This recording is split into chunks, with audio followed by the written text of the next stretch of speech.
श्रीगणेशाय नमः। अथ श्री स्वधा स्तोत्रम्।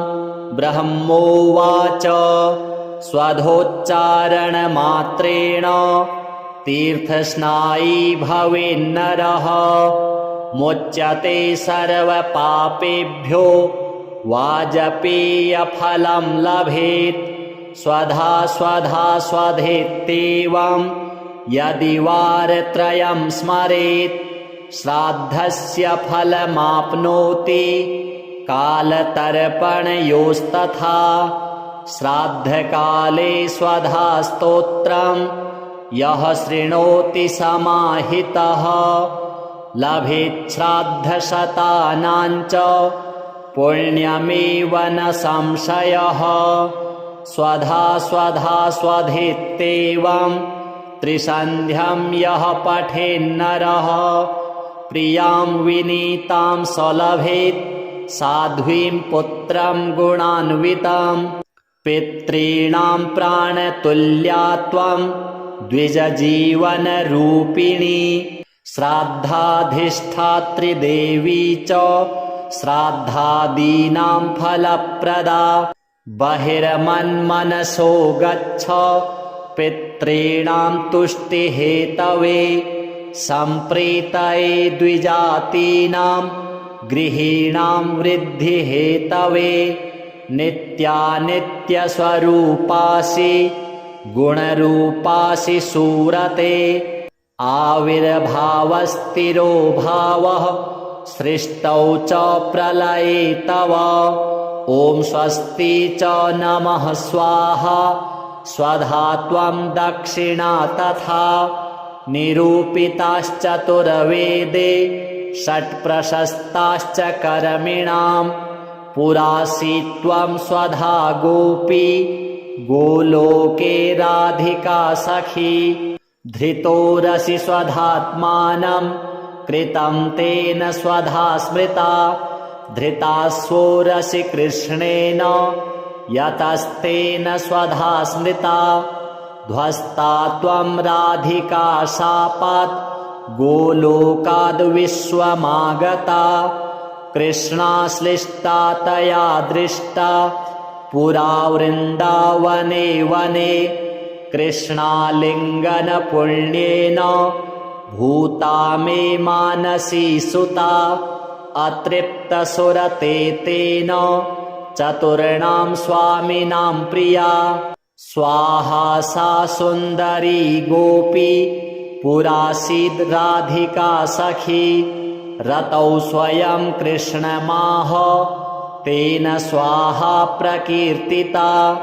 कृष्णेन सार्धं सुचिरं वसन्ते रासमण्डले। प्रमत्ता सुरते श्लिष्टा दृष्टा सा राधया पुरा।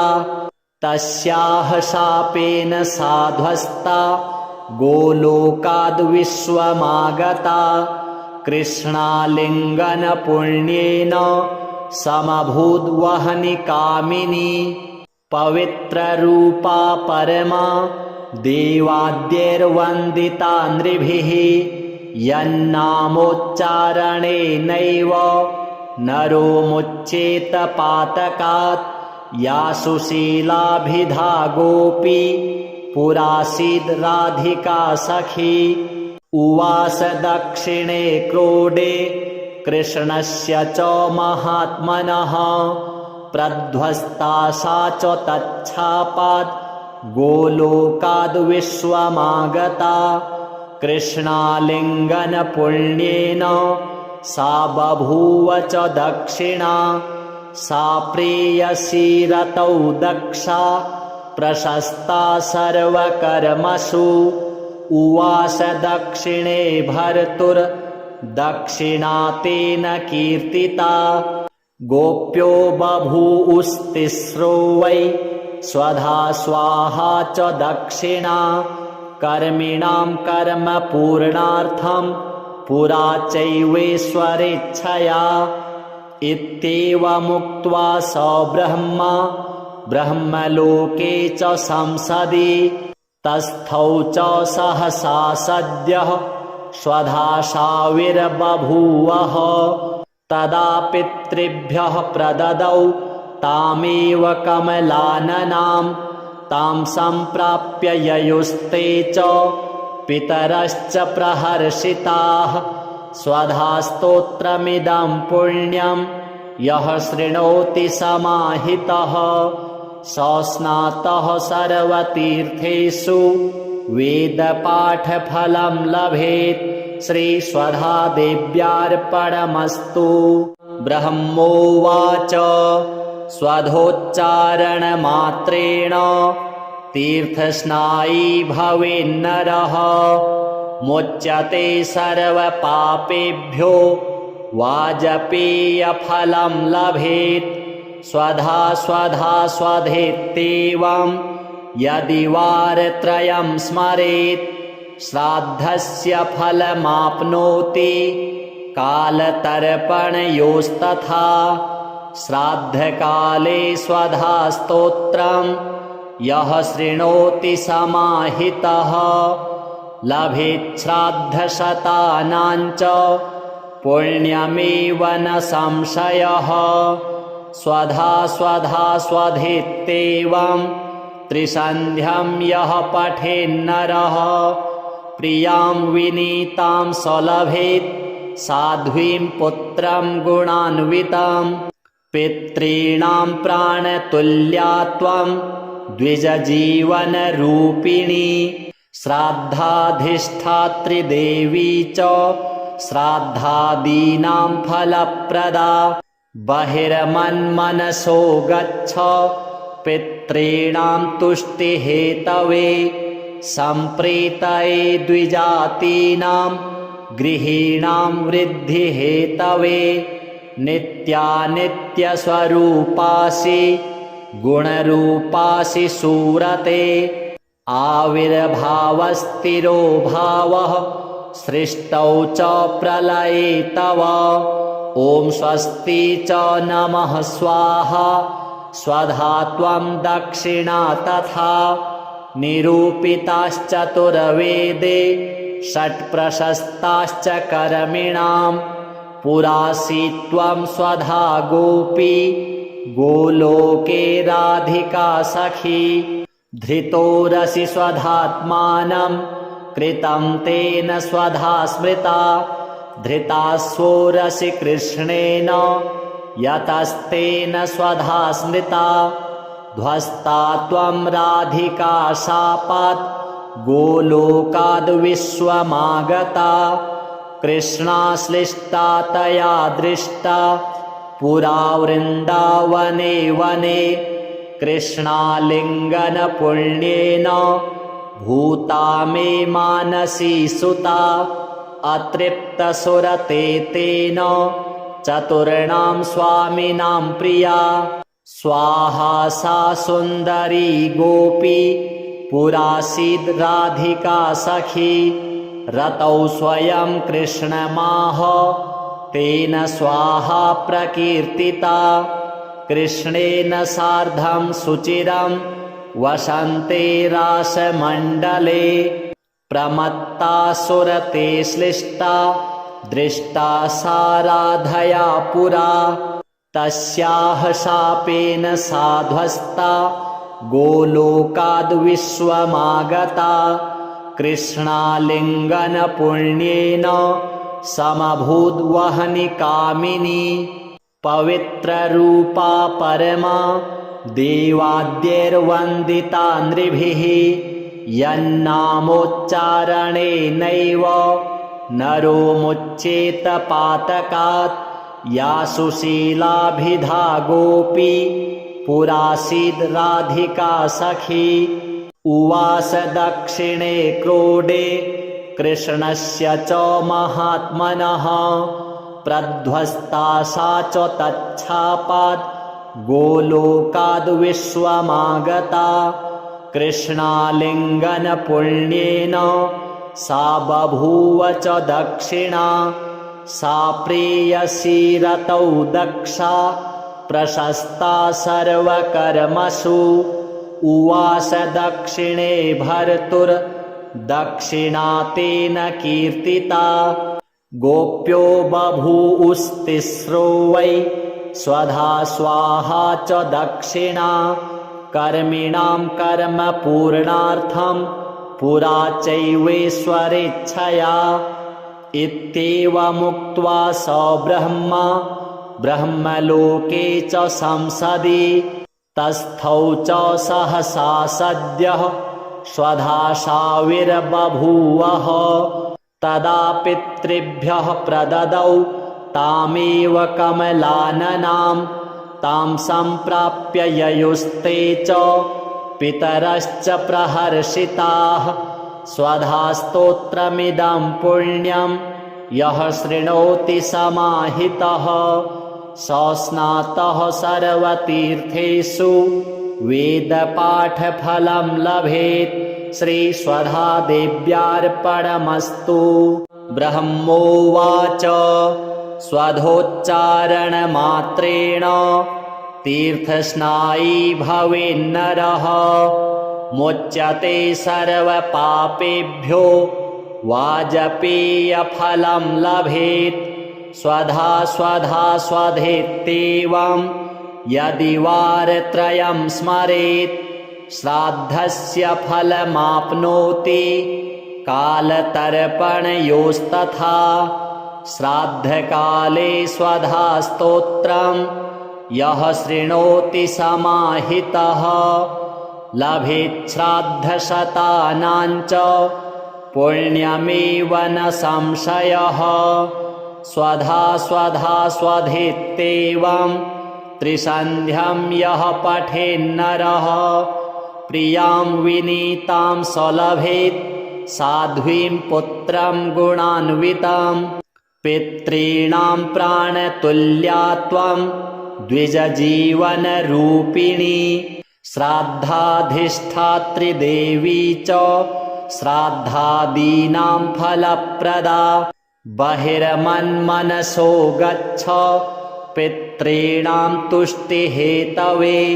सम्प्रीतये द्विजातीनां गृहीणां वृद्धिहेतवे। नित्यानित्यस्वरूपासि गुणरूपासि सूरते। आविर्भावस्थिरो भावः सृष्टौ च प्रलये तव। ॐ स्वस्ति च नमः स्वाहा। स्वधा त्वं दक्षिणा तथा निरूपिताश्चतुर्वेदे षट्प्रशस्ताश्च कर्मिणां। पुरासि त्वं स्वधा गोपी गोलोके राधिका सखी। धृतोरसि स्वधात्मानं कृतं तेन स्वधा स्मृता। धृतास्वोरसि कृष्णेन यतस्तेन स्वधा स्मृता। ध्वस्ता त्वं राधिका शापात् गोलोकाद्विश्वमागता। कृष्णाश्लिष्टा तया दृष्टा पुरा वृन्दावने वने। कृष्णालिङ्गनपुण्येन भूता मे मानसी सुता। अतृप्तसुरते तेन चतुर्णां स्वामिनां प्रिया। स्वाहा सा सुन्दरी गोपी पुरासीद् राधिका सखी। रतौ स्वयं कृष्णमाह तेन स्वाहा प्रकीर्तिता। कृष्णेन सार्धं सुचिरं वसन्ते रासमण्डले। प्रमत्तासुरते श्लिष्टा दृष्टा सा राधया पुरा। तस्याः शापेन साध्वस्ता गोलोकाद्विश्वमागता।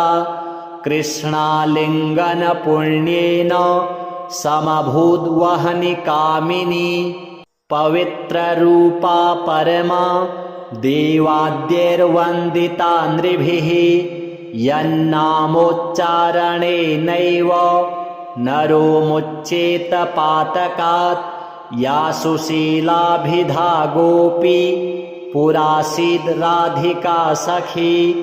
उवास दक्षिणे क्रोडे कृष्णस्य च महात्मनः प्रध्वस्ता सा च तच्छापात् गोलोकाद्विश्वमागता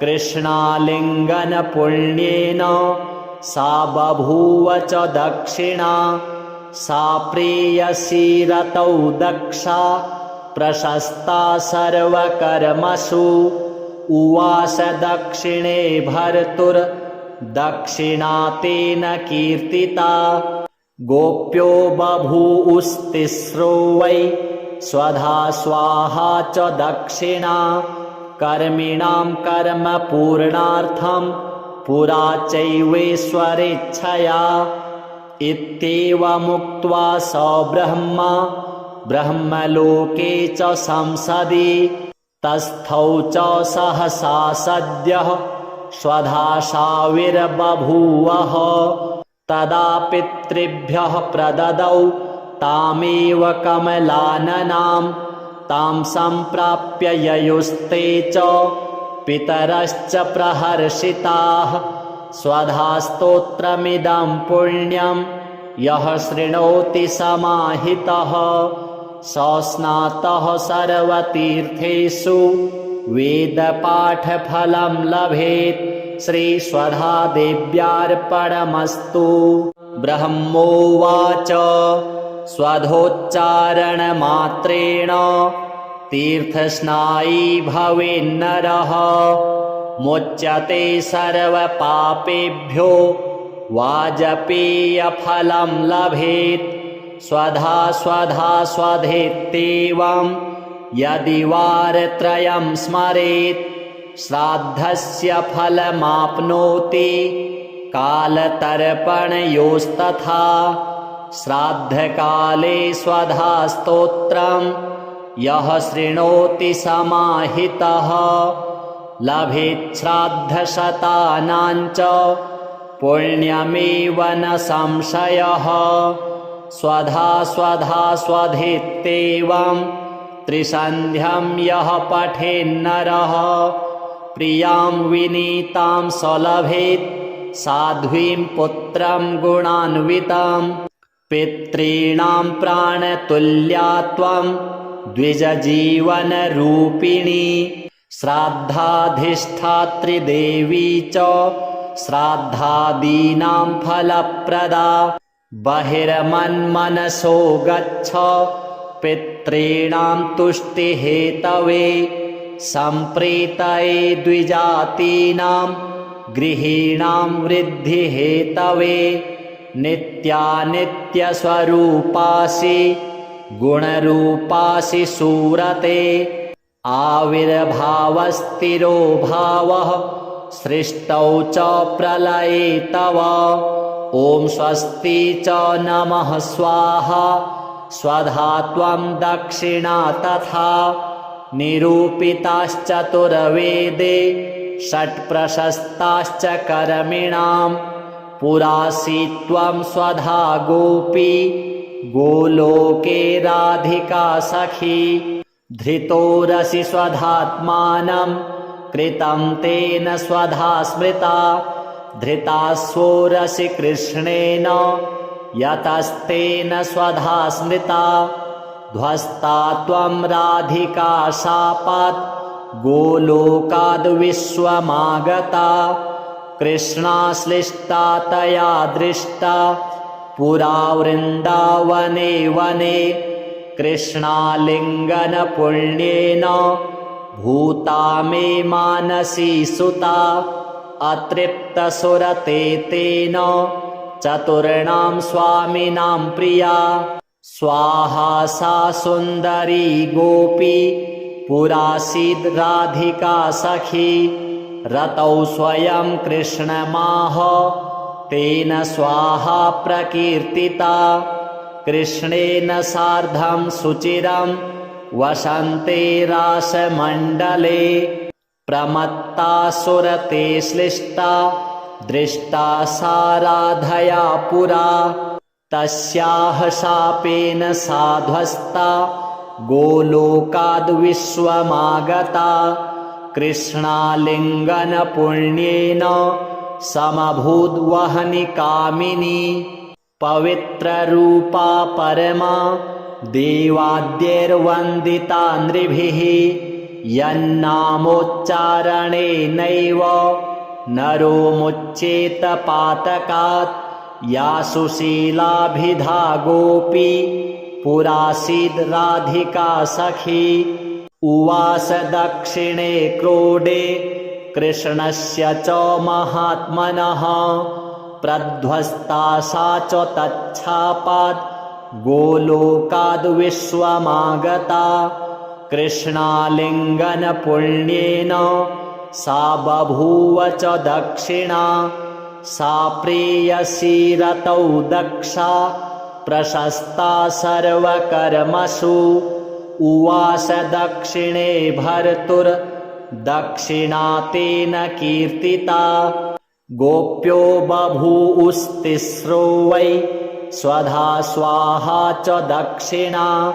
कर्मिणां कर्म पूर्णार्थं पुरा चैवेश्वरेच्छया इत्येवमुक्त्वा स ब्रह्मा ब्रह्मलोके च संसदि तस्थौ च सहसा सद्यः स्वधाशाविर्बभूवः तदा पितृभ्यः प्रददौ तामेव कमलाननां तां सम्प्राप्य ययुस्ते च पितरश्च प्रहर्षिताः स्वधा स्तोत्रमिदं पुण्यं यः शृणोति समाहितः स स्नातः सर्वतीर्थेषु वेदपाठफलं लभेत् श्रीस्वधादेव्यार्पणमस्तु। ब्रह्मोवाच स्वधोच्चारणमात्रेण तीर्थस्नायी भवेन्नरः मुच्यते सर्वपापेभ्यो वाजपेयफलं लभेत् स्वधा स्वधा स्वधेत्येवं यदि वारत्रयं स्मरेत् श्राद्धस्य फलमाप्नोति कालतर्पणयोस्तथा श्राद्धकाले स्वधा स्तोत्रं यः शृणोति समाहितः लभेत् श्राद्धशतानां च पुण्यमेव न संशयः स्वधा स्वधा स्वधेत्येवं त्रिसन्ध्यं यः पठेन्नरः प्रियां विनीतां स लभेत् साध्वीं पुत्रं गुणान्वितं पितॄणां प्राणतुल्या त्वं द्विजजीवनरूपिणी श्राद्धाधिष्ठात्री देवी च श्राद्धादीनां फलप्रदा बहिर्मन्मनसो गच्छ पितॄणां तुष्टिहेतवे सम्प्रीतये द्विजातीनां गृहीणां वृद्धिहेतवे नित्यानित्यस्वरूपासि गुणरूपासि सूरते आविर्भावस्थिरो भावः सृष्टौ च प्रलये तव ॐ स्वस्ति च नमः स्वाहा स्वधा त्वं दक्षिणा तथा निरूपिताश्चतुर्वेदे षट्प्रशस्ताश्च कर्मिणां पुरासि त्वं स्वधा गोपी गोलोके राधिका सखी धृतोरसि स्वधात्मानं कृतं तेन स्वधा स्मृता धृतास्वोरसि कृष्णेन यतस्तेन स्वधा स्मृता ध्वस्ता त्वं राधिका शापात् गोलोकाद् विश्वमागता कृष्णाश्लिष्टा तया दृष्टा पुरा वृन्दावने वने कृष्णालिङ्गनपुण्येन भूता मे मानसी सुता अतृप्तसुरते तेन चतुर्णां स्वामिनां प्रिया स्वाहा सा सुन्दरी गोपी पुरासीद् राधिका सखी रतौ स्वयं कृष्णमाह तेन स्वाहा प्रकीर्तिता कृष्णेन सार्धं सुचिरं वसन्ते रासमण्डले प्रमत्तासुरते श्लिष्टा दृष्टा सा राधया पुरा तस्याः शापेन साध्वस्ता गोलोकाद्विश्वमागता कृष्णालिङ्गनपुण्येन समभूद्वहनि कामिनी पवित्ररूपा परमा देवाद्यैर्वन्दिता नृभिः यन्नामोच्चारणेनैव नरो मुच्येत पातकात् या सुशीलाभिधा गोपी पुरासीद् राधिका सखी उवास दक्षिणे क्रोडे कृष्णस्य च महात्मनः प्रध्वस्ता सा च तच्छापात् गोलोकाद्विश्वमागता कृष्णालिङ्गनपुण्येन सा बभूव च दक्षिणा सा प्रेयसी रतौ दक्षा प्रशस्ता सर्वकर्मसु उवास दक्षिणे भर्तुर्दक्षिणा तेन कीर्तिता गोप्यो बभूवुस्तिस्रो वै स्वधा स्वाहा च दक्षिणा कर्मिणां कर्म पूर्णार्थं पुरा चैवेश्वरेच्छया इत्येवमुक्त्वा स ब्रह्मा ब्रह्मलोके च संसदि तस्थौ च सहसा सद्यः स्वधाशाविर्बभूवः तदा पितृभ्यः प्रददौ तामेव कमलाननां तां सम्प्राप्य ययुस्ते च पितरश्च प्रहर्षिताः स्वधा स्तोत्रमिदं पुण्यं यः शृणोति समाहितः स स्नातः सर्वतीर्थेषु वेदपाठफलं लभेत् श्रीस्वधादेव्यार्पणमस्तु। ब्रह्मोवाच स्वधोच्चारणमात्रेण तीर्थस्नायी भवेन्नरः मुच्यते सर्वपापेभ्यो वाजपेयफलं लभेत् स्वधा स्वधा स्वधेत्येवं यदि वारत्रयं स्मरेत् श्राद्धस्य फलमाप्नोति कालतर्पणयोस्तथा श्राद्धकाले स्वधा स्तोत्रं यः शृणोति समाहितः लभेत् श्राद्धशतानां च पुण्यमेव न संशयः स्वधा स्वधा स्वधेत्येवं त्रिसन्ध्यं यः पठेन्नरः प्रियां विनीतां स लभेत् साध्वीं पुत्रं गुणान्वितं पितॄणां प्राणतुल्या त्वं द्विजजीवनरूपिणी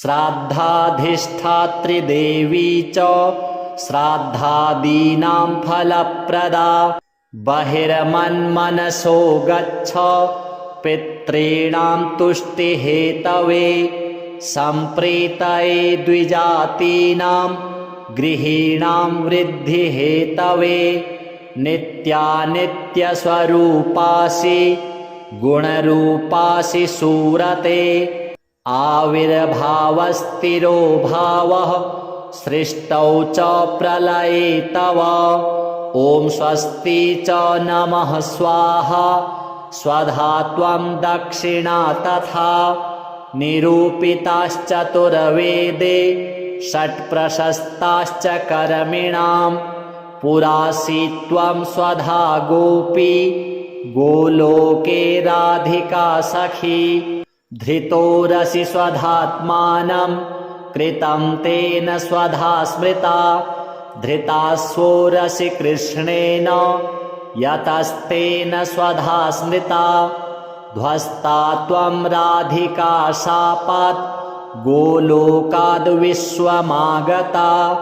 कृष्णाश्लिष्टा तया दृष्टा पुरा वृन्दावने वने कृष्णालिङ्गनपुण्येन भूता मे मानसी सुता अतृप्तसुरते तेन चतुर्णां स्वामिनां प्रिया स्वाहा सा सुन्दरी गोपी पुरासीद् राधिका सखी रतौ स्वयं कृष्णमाह तेन स्वाहा प्रकीर्तिता कृष्णेन सार्धं सुचिरं वसन्ते रासमण्डले प्रमत्ता सुरते श्लिष्टा दृष्टा सा राधया पुरा तस्याः शापेन साध्वस्ता गोलोकाद्विश्वमागता कृष्णालिङ्गनपुण्येन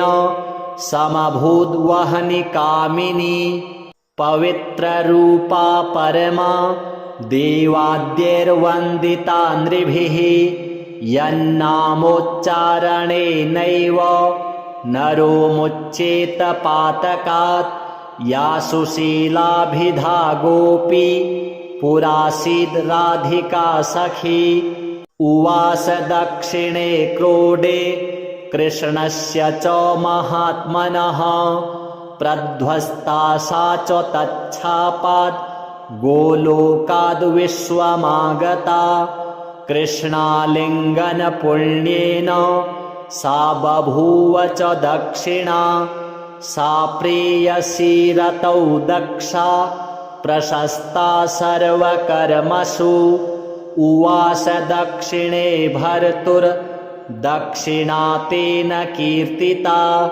गोप्यो बभूवुस्तिस्रो वै स्वधा स्वाहा च दक्षिणा कर्मिणां कर्म पूर्णार्थं पुरा चैवेश्वरेच्छया इत्येवमुक्त्वा स ब्रह्मा ब्रह्मलोके च संसदि तस्थौ च सहसा सद्यः स्वधाशाविर्बभूवः तदा पितृभ्यः प्रददौ तामेव कमलाननां तां सम्प्राप्य ययुस्ते च पितरश्च प्रहर्षिताः स्वधा स्तोत्रमिदं पुण्यं यः शृणोति समाहितः स स्नातः सर्वतीर्थेषु वेदपाठफलं लभेत् श्रीस्वधादेव्यार्पणमस्तु। ब्रह्मोवाच स्वधोच्चारणमात्रेण तीर्थस्नायी भवेन्नरः मुच्यते सर्वपापेभ्यो वाजपेयफलं लभेत् स्वधा स्वधा स्वधेत्येवं यदि वारत्रयं स्मरेत् श्राद्धस्य फलमाप्नोति कालतर्पणयोस्तथा श्राद्धकाले स्वधा स्तोत्रं यः शृणोति समाहितः लभेत् श्राद्धशतानां च पुण्यमेव न संशयः स्वधा स्वधा स्वधेत्येवं त्रिसन्ध्यं यः पठेन्नरः प्रियां विनीतां स लभेत् साध्वीं पुत्रं गुणान्वितं पितॄणां प्राणतुल्या त्वं द्विजजीवनरूपिणी श्राद्धाधिष्ठात्री देवी च श्राद्धादीनां फलप्रदा बहिर्मन्मनसो गच्छ पितॄणां तुष्टिहेतवे सम्प्रीतये द्विजातीनां गृहीणां वृद्धिहेतवे नित्यानित्यस्वरूपासि गुणरूपासि सूरते आविर्भावस्थिरो भावः सृष्टौ च प्रलये तव ॐ स्वस्ति च नमः स्वाहा स्वधा त्वं दक्षिणा तथा निरूपिताश्चतुर्वेदे षट्प्रशस्ताश्च कर्मिणां पुरासि त्वं स्वधा गोपी गोलोके राधिका सखी धृतोरसि स्वधात्मानं कृतं तेन स्वधा स्मृता धृतास्वोरसि कृष्णेन यतस्तेन स्वधा स्मृता ध्वस्ता त्वं राधिका शापात् गोलोकाद् विश्वमागता कृष्णाश्लिष्टा तया दृष्टा पुरा वृन्दावने वने कृष्णालिङ्गनपुण्येन भूता मे मानसी सुता अतृप्तसुरते तेन चतुर्णां स्वामिनां प्रिया स्वाहा सा सुन्दरी गोपी पुरासीद् राधिका सखी रतौ स्वयं कृष्णमाह तेन स्वाहा प्रकीर्तिता कृष्णेन सार्धं सुचिरं वसन्ते रासमण्डले प्रमत्ता सुरते श्लिष्टा दृष्टा सा राधया पुरा तस्याः शापेन सा ध्वस्ता गोलोकाद् विश्वमागता कृष्णालिङ्गनपुण्येन समभूद्वहनि कामिनी पवित्ररूपा परमा देवाद्यैर्वन्दिता नृभिः यन्नामोच्चारणेनैव नरो मुच्येत पातकात् या सुशीलाभिधा गोपी पुरासीद् राधिका सखी उवास दक्षिणे क्रोडे कृष्णस्य च महात्मनः प्रध्वस्ता सा च तच्छापात् गोलोकाद् विश्वमागता कृष्णालिङ्गनपुण्येन सा बभूव च दक्षिणा सा प्रेयसी रतौ दक्षा प्रशस्ता सर्वकर्मसु उवास दक्षिणे भर्तुर्दक्षिणा तेन कीर्तिता गोप्यो बभूवुस्तिस्रो वै स्वधा स्वाहा च दक्षिणा कर्मिणां कर्म पूर्णार्थं पुरा चैवेश्वरेच्छया इत्येवमुक्त्वा स ब्रह्मा ब्रह्मलोके च संसदि तस्थौ च सहसा सद्यः स्वधाशाविर्बभूवः तदा पितृभ्यः प्रददौ तामेव कमलाननां तां सम्प्राप्य ययुस्ते च पितरश्च प्रहर्षिताः स्वधा स्तोत्रमिदं पुण्यं यः शृणोति समाहितः स स्नातः सर्वतीर्थेषु वेदपाठफलं लभेत् श्रीस्वधादेव्यार्पणमस्तु। ब्रह्मोवाच स्वधोच्चारणमात्रेण तीर्थस्नायी भवेन्नरः मुच्यते सर्वपापेभ्यो वाजपेयफलं लभेत् स्वधा स्वधा स्वधेत्येवं यदि वारत्रयं स्मरेत् श्राद्धस्य फलमाप्नोति कालतर्पणयोस्तथा श्राद्धकाले स्वधा स्तोत्रं यः शृणोति समाहितः लभेत् श्राद्धशतानां च पुण्यमेव न संशयः स्वधा स्वधा स्वधेत्येवं त्रिसन्ध्यं यः पठेन्नरः प्रियां विनीतां स लभेत् साध्वीं पुत्रं गुणान्वितं पितॄणां प्राणतुल्या त्वं द्विजजीवनरूपिणी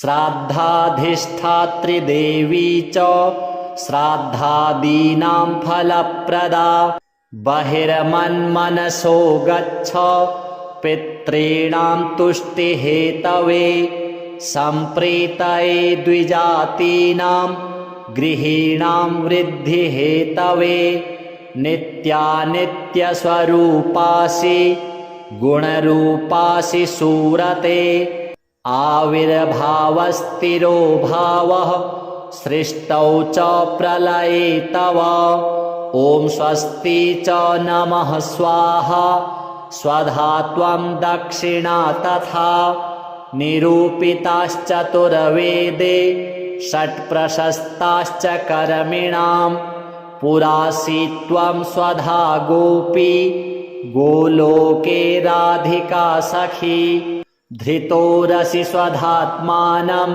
कृतं तेन स्वधा स्मृता धृतास्वोरसि कृष्णेन यतस्तेन स्वधा स्मृता ध्वस्ता त्वं राधिका शापात् गोलोकाद्विश्वमागता कृष्णाश्लिष्टा तया दृष्टा पुरा वृन्दावने वने कृष्णालिङ्गनपुण्येन भूता मे मानसी सुता अतृप्तसुरते तेन चतुर्णां स्वामिनां प्रिया स्वाहा सा सुन्दरी गोपी पुरासीद् राधिका सखी रतौ स्वयं कृष्णमाह तेन स्वाहा प्रकीर्तिता कृष्णेन सार्धं सुचिरं वसन्ते रासमण्डले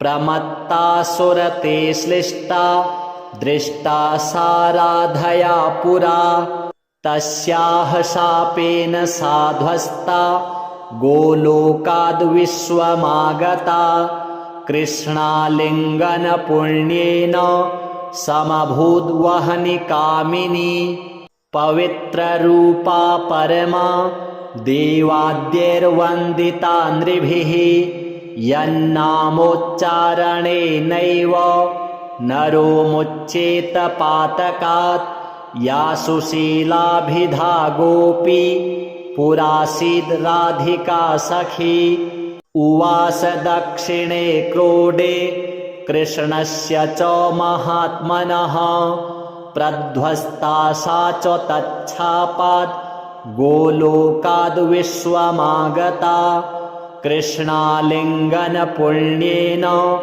सा बभूव च दक्षिणा सा प्रेयसी रतौ दक्षा प्रशस्ता सर्वकर्मसु उवास दक्षिणे भर्तुर्दक्षिणा तेन कीर्तिता गोप्यो बभूवुस्तिस्रो वै स्वधा स्वाहा च दक्षिणा कर्मिणां कर्म पूर्णार्थं पुरा चैवेश्वरेच्छया इत्येवमुक्त्वा स ब्रह्मा ब्रह्मलोके च संसदि तस्थौ च सहसा सद्यः स्वधाशाविर्बभूवः तदा पितृभ्यः प्रददौ तामेव कमलाननां तां सम्प्राप्य ययुस्ते च पितरश्च प्रहर्षिताः स्वधा स्तोत्रमिदं पुण्यं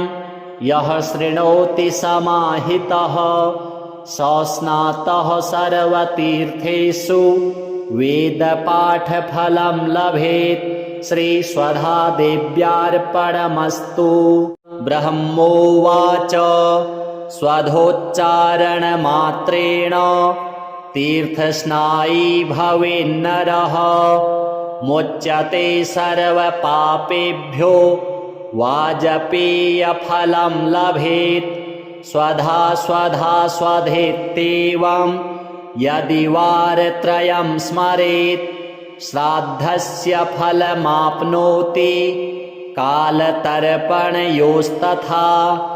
श्राद्धकाले स्वधा स्तोत्रं यः शृणोति समाहितः लभेत् श्राद्धशतानां च पुण्यमेव न संशयः स्वधा स्वधा स्वधेत्येवं त्रिसन्ध्यं यः पठेन्नरः प्रियां विनीतां स लभेत् साध्वीं पुत्रं गुणान्वितं पितॄणां प्राणतुल्या त्वं द्विजजीवनरूपिणी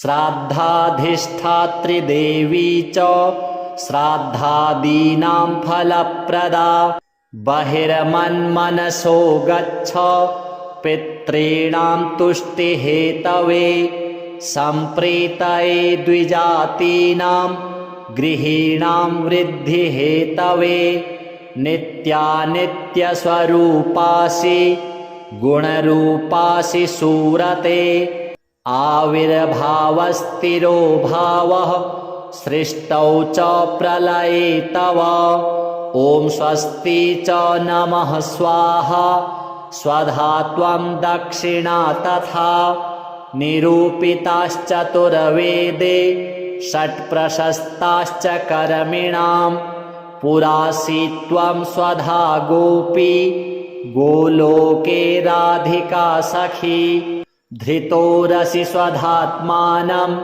कृतं तेन स्वधा स्मृता धृतास्वोरसि कृष्णेन यतस्तेन स्वधा स्मृता ध्वस्ता त्वं राधिका शापात् गोलोकाद्विश्वमागता कृष्णाश्लिष्टा तया दृष्टा पुरा वृन्दावने वने कृष्णालिङ्गनपुण्येन भूता मे मानसी सुता अतृप्तसुरते तेन चतुर्णां स्वामिनां प्रिया स्वाहा सा सुन्दरी गोपी पुरासीद् राधिका सखी रतौ स्वयं कृष्णमाह तेन स्वाहा प्रकीर्तिता कृष्णेन सार्धं सुचिरं वसन्ते रासमण्डले प्रमत्ता सुरते श्लिष्टा दृष्टा सा राधया पुरा तस्याः शापेन साध्वस्ता गोलोकाद्विश्वमागता कृष्णालिङ्गनपुण्येन समभूद्वहनि कामिनी पवित्ररूपा परमा देवाद्यैर्वन्दिता नृभिः यन्नामोच्चारणेनैव नरो मुच्येत पातकात् या सुशीलाभिधा गोपी पुरासीद् राधिका सखी उवास दक्षिणे क्रोडे कृष्णस्य च महात्मनः प्रध्वस्ता सा च तच्छापात् गोलोकाद्विश्वमागता कृष्णालिङ्गनपुण्येन सा बभूव च दक्षिणा सा प्रेयसी रतौ दक्षा प्रशस्ता सर्वकर्मसु उवास दक्षिणे भर्तुर्दक्षिणा तेन कीर्तिता गोप्यो बभूवुस्तिस्रो वै स्वधा स्वाहा च दक्षिणा कर्मिणां कर्म पूर्णार्थं पुरा चैवेश्वरेच्छया इत्येवमुक्त्वा स ब्रह्मा ब्रह्मलोके च संसदि तस्थौ च सहसा सद्यः स्वधाशाविर्बभूवः तदा पितृभ्यः प्रददौ तामेव कमलाननां तां सम्प्राप्य ययुस्ते च पितरश्च प्रहर्षिताः स्वधा स्तोत्रमिदं पुण्यं यः शृणोति समाहितः स स्नातः सर्वतीर्थेषु वेदपाठफलं लभेत् श्रीस्वधादेव्यार्पणमस्तु ब्रह्मोवाच स्वधोच्चारणमात्रेण तीर्थस्नायी भवेन्नरः मुच्यते सर्वपापेभ्यो वाजपेयफलं लभेत् स्वधा स्वधा स्वधेत्येवं यदि वारत्रयं स्मरेत् श्राद्धस्य फलमाप्नोति कालतर्पणयोस्तथा श्राद्धकाले स्वधा स्तोत्रं यः शृणोति समाहितः लभेत् श्राद्धशतानां च पुण्यमेव न संशयः। स्वधा स्वधा स्वधेत्येवं त्रिसन्ध्यं यः पठेन्नरः प्रियां विनीतां स लभेत् साध्वीं पुत्रं गुणान्वितं। पितॄणां प्राणतुल्या त्वं द्विजजीवनरूपिणी श्राद्धाधिष्ठात्री देवी च श्राद्धादीनां फलप्रदा।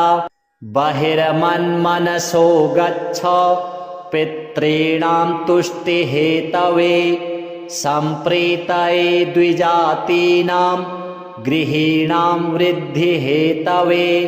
नित्यानित्यस्वरूपासि गुणरूपासि सूरते आविर्भावस्थिरो भावः सृष्टौ च प्रलये तव।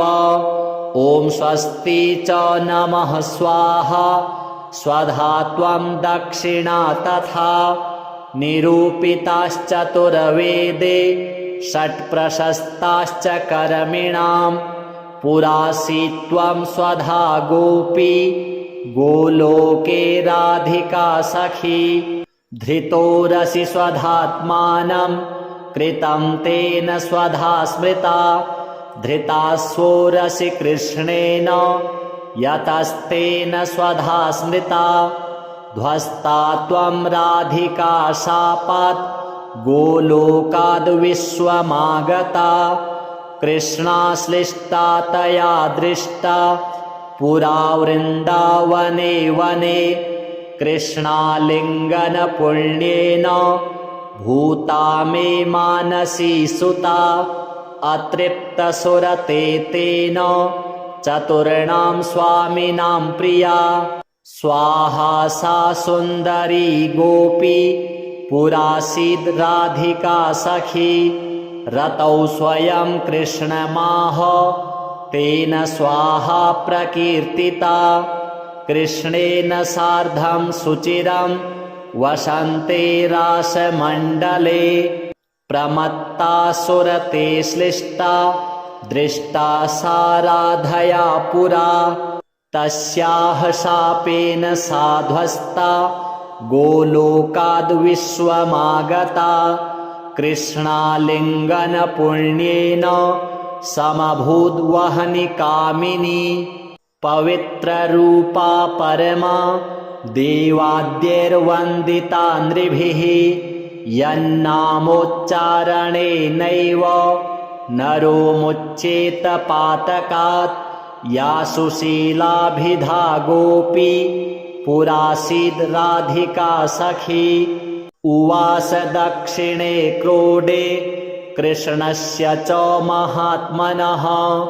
प्रध्वस्ता सा च तच्छापात् गोलोकाद्विश्वमागता। कृष्णालिङ्गनपुण्येन सा बभूव च दक्षिणा। सा प्रेयसी रतौ दक्षा प्रशस्ता सर्वकर्मसु। उवास दक्षिणे भर्तुर्दक्षिणा तेन कीर्तिता। गोप्यो बभूवुस्तिस्रो वै स्वधा स्वाहा च दक्षिणा। कर्मिणां कर्म पूर्णार्थं पुरा चैवेश्वरेच्छया। इत्येवमुक्त्वा स ब्रह्मा ब्रह्मलोके च संसदि। तस्थौ च सहसा सद्यः स्वधाशाविर्बभूवः। तदा पितृभ्यः प्रददौ तामेव कमलाननां। तां सम्प्राप्य ययुस्ते च पितरश्च प्रहर्षिताः। स्वधास्तोत्रमिदं पुण्यं यः शृणोति समाहितः।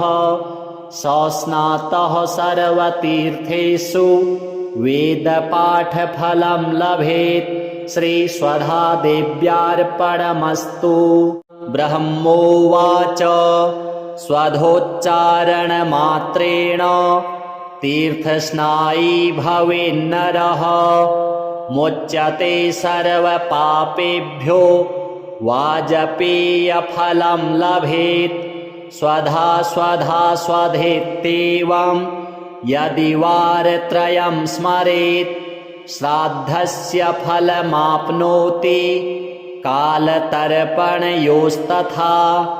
श्राद्धकाले स्वधा स्तोत्रं यः शृणोति समाहितः लभेत् श्राद्धशतानां च पुण्यमेव न संशयः स्वधा स्वधा स्वधेत्येवं त्रिसन्ध्यं यः पठेन्नरः प्रियां विनीतां सलभेत् साध्वीं पुत्रं गुणान्वितं पितॄणां प्राणतुल्या त्वं द्विजजीवनरूपिणी श्राद्धाधिष्ठात्री देवी च श्राद्धादीनां फलप्रदा बहिर्मन्मनसो गच्छ पितॄणां तुष्टिहेतवे सम्प्रीतये द्विजातीनां गृहीणां वृद्धिहेतवे नित्यानित्यस्वरूपासि गुणरूपासि सूरते आविर्भावस्थिरो भावः सृष्टौ च प्रलये तव ॐ स्वस्ति च नमः स्वाहा स्वधा त्वं दक्षिणा तथा निरूपिताश्चतुर्वेदे षट्प्रशस्ताश्च कर्मिणां पुरासि त्वं स्वधा गोपी गोलोके राधिका सखी धृतोरसि स्वधात्मानं कृतं तेन स्वधा स्मृता धृतास्वोरसि कृष्णेन यतस्तेन स्वधा स्मृता ध्वस्ता त्वं राधिका शापात् गोलोकाद्विश्वमागता कृष्णाश्लिष्टा तया दृष्टा पुरा वृन्दावने वने कृष्णालिङ्गनपुण्येन भूता मे मानसी सुता अतृप्तसुरते तेन चतुर्णां स्वामिनां प्रिया स्वाहा सा सुन्दरी गोपी पुरासीद् राधिका सखी रतौ स्वयं कृष्णमाह तेन स्वाहा प्रकीर्तिता कृष्णेन सार्धं सुचिरं वसन्ते रासमण्डले प्रमत्ता सुरते श्लिष्टा दृष्टा सा राधया पुरा तस्याः शापेन साध्वस्ता गोलोकाद्विश्वमागता कृष्णालिङ्गनपुण्येन समभूद्वहनि कामिनी पवित्ररूपा परमा देवाद्यैर्वन्दिता नृभिः यन्नामोच्चारणेनैव नरो मुच्येत पातकात् या सुशीलाभिधा गोपी पुरासीद् राधिका सखी उवास दक्षिणे क्रोडे कृष्णस्य च महात्मनः प्रध्वस्ता सा च तच्छापात् गोलोकाद्विश्वमागता कृष्णालिङ्गनपुण्येन सा बभूव च दक्षिणा सा प्रेयसी रतौ दक्षा प्रशस्ता सर्वकर्मसु उवास दक्षिणे भर्तुर्दक्षिणा तेन कीर्तिता गोप्यो बभूवुस्तिस्रो वै स्वधा स्वाहा च दक्षिणा कर्मिणां कर्म पूर्णार्थं पुरा चैवेश्वरेच्छया इत्येवमुक्त्वा स ब्रह्मा ब्रह्मलोके च संसदि तस्थौ च सहसा सद्यः स्वधाशाविर्बभूवः तदा पितृभ्यः प्रददौ तामेव कमलाननां तां सम्प्राप्य ययुस्ते च पितरश्च प्रहर्षिताः। स्वधास्तोत्रमिदं पुण्यं यः शृणोति समाहितः स स्नातः सर्वतीर्थेषु वेदपाठफलं लभेत्। श्रीस्वधादेव्यार्पणमस्तु।